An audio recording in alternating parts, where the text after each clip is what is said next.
Paramashivoham. Om Nithyananda Paramashivoham. Om Nithyananda Paramashivoham. Om Nithyananda Paramashivoham. Om Nithyananda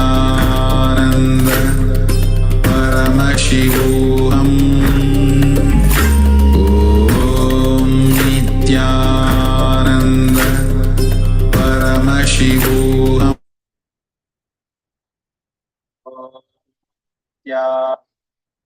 Yes, now please go ahead and share your darshan your power manifestation of consciousness over matter experience.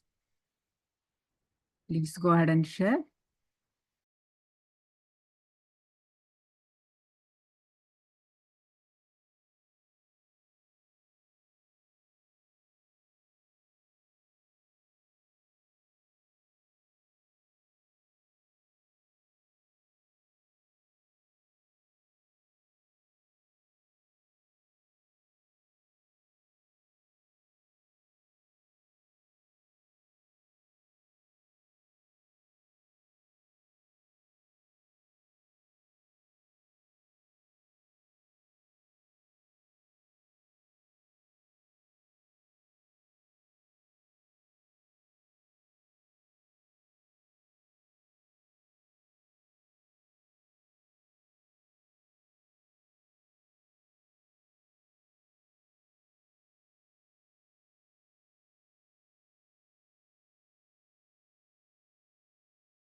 Lalita says the object rolled.